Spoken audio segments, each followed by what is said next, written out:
All right. This is a very important component of this whole process. This is going to be sending a contract. Once you have an approved quote, the customer sees the quote, everything looks good. They click approve and pay deposit. That falls into the status of approved.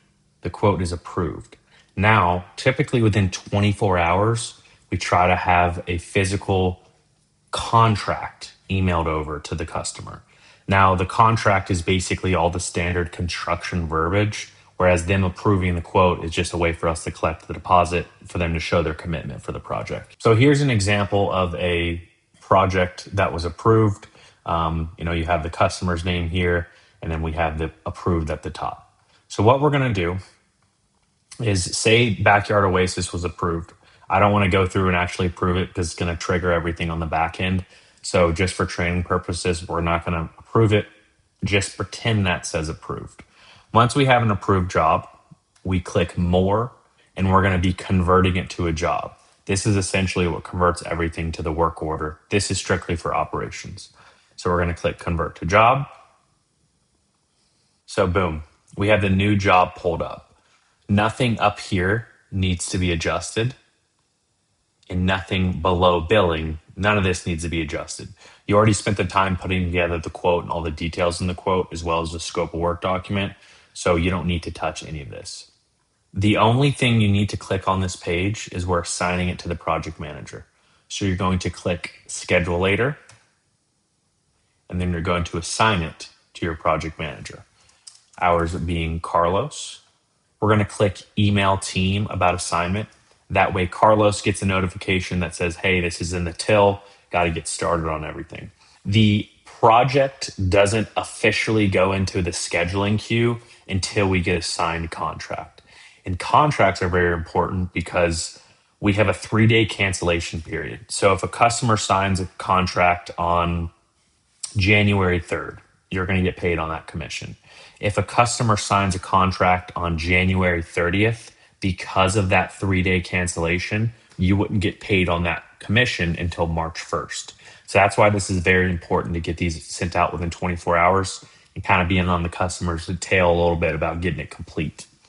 So we have this here. We clicked email team about assignment. Everything else looks good. We don't need to change anything there, right? So in the bottom right here, we're going to click Save Job. Now it's converted to a job. We're going to use this information to build out the contract from here. So we are going to open up PandaDoc. Now we have PandaDoc pulled up. This is going to be the program that we use to send our contracts. It's very similar to DocuSign, if you're familiar with that, just a little bit of a different layout. So we're always going to click here in the top right, plus document. From here, you're going to choose the contract that applies to your market. For example, we're in Georgia. We're not going to be sending the California contract. We're going to be sending the Georgia contract. Verbiage is different in each state. So we're going to click this, add one item. Now we have this field pulled up once we pulled up the specific contract template for your market. So we're going to go ahead and edit this. We're going to add the recipient, which is going to be the Turf Bros sales representative. That is you. We'll add, mine automatically populates because this is my account. Yours will as well when you have your PandaDoc login. It's going to go, the second tier is going to go to Turf Bros management. Now we have Onda accepting these contracts. The way it works, sales rep sends the agreement, management reviews the agreement and approves it. As soon as management approves it, the customer will be getting the contract. Try to slow that down for it to make sense for you to really grasp that, because that's very important to know. So whenever we get to the client, you're going to be clicking create new recipient. Let's go ahead and go test client. Put the email in there. Test client, create. And we'll hit continue. So we have the contract pulled up here, beginning of the template. Now we're going to go through and fill out all the boxes that have your name on them. So see all these boxes, I'm looking at them, Jacob Mifsud. So we're going to go ahead and start filling these out. First thing to know, if you make a mistake, say your clicking on this text box and you accidentally drag it. Oops, didn't mean to do that. Right here, top left, we're just going to click back and it'll repopulate it. So we'll click this calendar here. We're going to choose today when this was put together. We're going to put the client's name, test client. This is where we're going to enter in the property address for the job. Now, obviously, you're not going to have that memorized. So we're always going to have a separate tab pulled up where we can basically go back and forth between the contract and jobber to get the information. So we're going to pop back over here. We're going to copy the address. We're going to paste it right here. Sometimes you'll have to clean it up a little bit. Say the text doesn't always fit in there. Make it look a little bit nicer.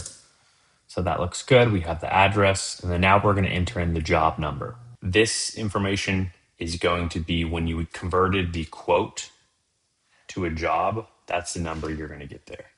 So pop back over here. We have the job number right here, 457. Pop back over here, enter it in. Boom. So now for the project notes, main thing you're going to enter in is the turf that we're using. Eco 72. So we have that. And then also for the putting green, we have the Eco 85 silver putt. So for this instance, I'll say main turf selection, Eco 72. And we'll say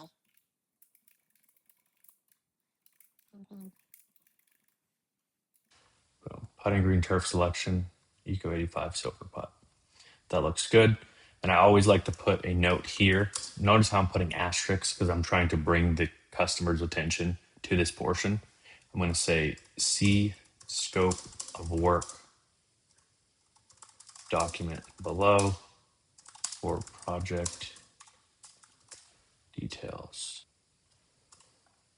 All right, so that all looks good. We have the main turf selection, putting green turf selection, and then we have the C scope of work document below for project details, which we'll attach in a moment. Now we have the total contract price. We're going to pop back over to Jobber and we're going to pull that from the quote. Now, I don't like to pull the price from the actual job tab because if you discounted the project, the work order is not going to display the discount. We didn't for this project, but I'm still going to open up the contact and I'm going to go to quotes, click the quote. I'm going to pull the price from there, 7898.62. So enter that in right there. We're going to enter the down payment. We're just pulling all of this from Jobber. We're just copying, pasting at this point. Okay, clean it up. Start time frame. Now this is individual to each project. Depends on how far booked out we are. Right now we're running about 3 to 4 weeks out. It's the start of season here in Georgia in April, so we're fairly booked out here. So we have 3 to 4 weeks there. Project duration. A general rule of thumb, I normally like to say that we can complete 600 square feet a day, give or take, depends on which crew we have out there. So say we go back here and we're looking at the square footage, 190 square feet for the turf, another 62 for the putting green. Given that this is a bit of a meticulous project, putting green and fringe, I'm still going to say 2 to 3 days. Generally, even if it is a 1 day project, you can put it as 1 to 2 days, but I always like to say 2 to 3 to set that expectation that it's going to take longer. If we do it quicker, we're good to go. If you tell them 1 to 2 days and they sign for it and it takes a week, you're shooting yourself in the foot is really the biggest thing. So the invoice number, we're going to pop back over here.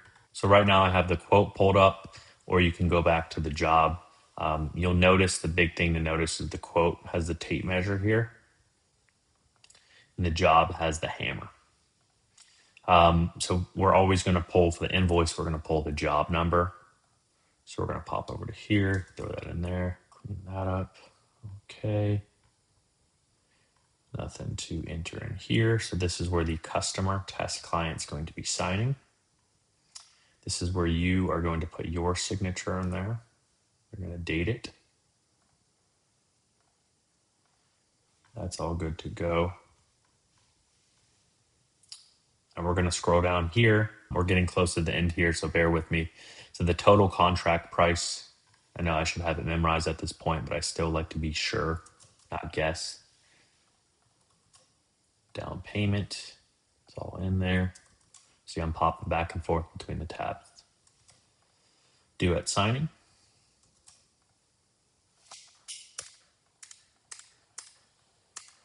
I like to delete all of the cells that aren't getting used. This project specifically doesn't have any progress payments, which we'll go through in a later video. This is just a simple 20% deposit. So you're going to go 7,898 and 62 cents minus 1,579 and 72 cents. I did that in my head because I'm a wizard. Payment notes. This is when you are going to be identifying number one, that the customer has paid the deposit through Jobber. So I'll say here 20% deposit paid via Jobber quote. Boom, that's good to go there. We'll go ahead and type this portion in. Now it's easier if you have a contract that you've already completed. I'll save that to a tab on my computer. So when I'm sending another contract, I can just copy and paste this info in there because it's otherwise you could just remember it, but it's not the end of the world. Please enter info for either ACH, bank, or card. 3% fee. Enter NA for non-EU. Delete that. That's all good to go. So this is where things can get a little bit tricky. So if you just send the contract over without discussing payment method with the customer, this part's going to confuse them. Once the customer approves the quote, obviously you have the green light that they're moving forward. I would reach out to them, give them a call and say, hey, I'm going to be sending over the construction agreement, the contract within the next 24, 48 hours, just so I can put the correct information on there.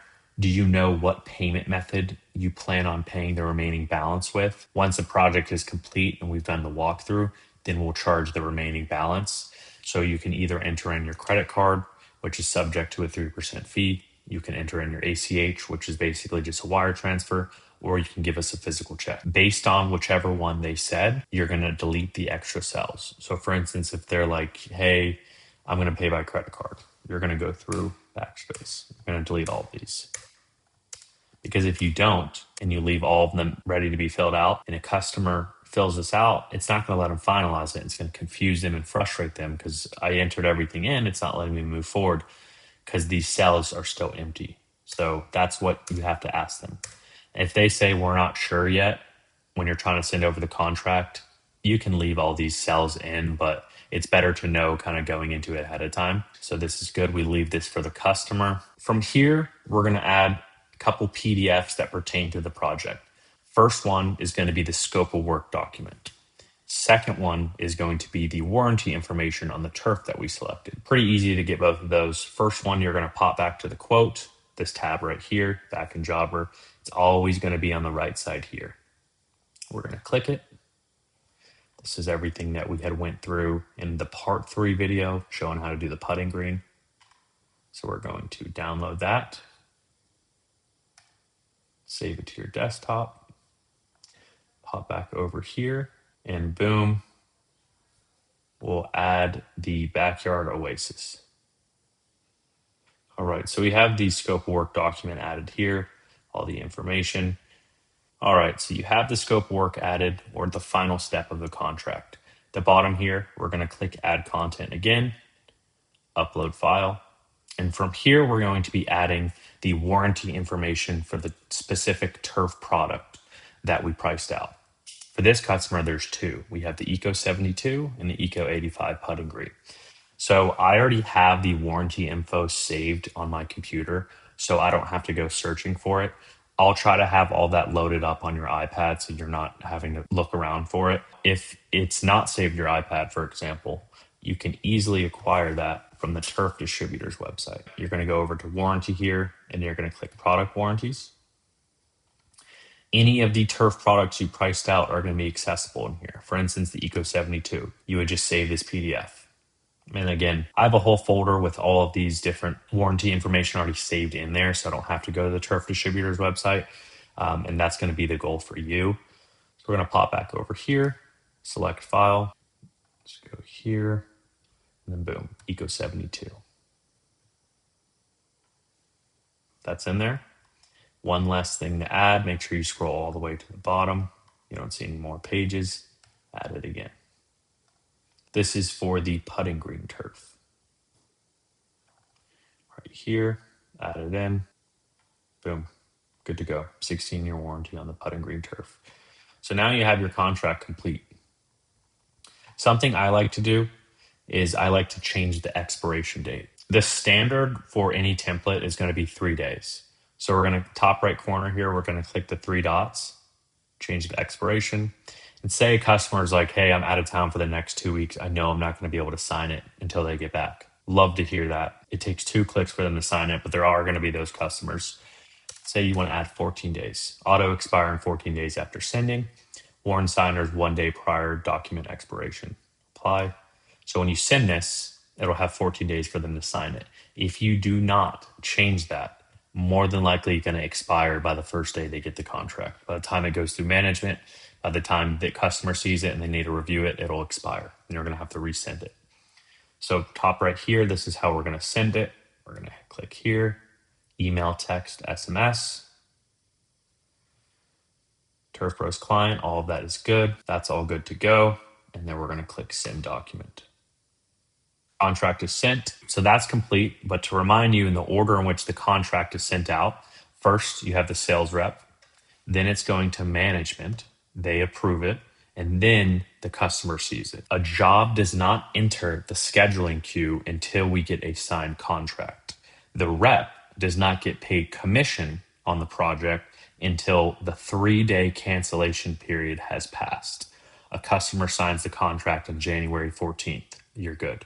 A customer signs a contract on January 30th. There's not enough days in the month for that to work. So it's going to be paid on the following month's commission. It's pretty straightforward. You're not getting paid on once the project's gone in the ground. You're getting paid on once the deposit has been paid, contract is approved, 3 days go by from signing the contract to the end of the month. Simple as that.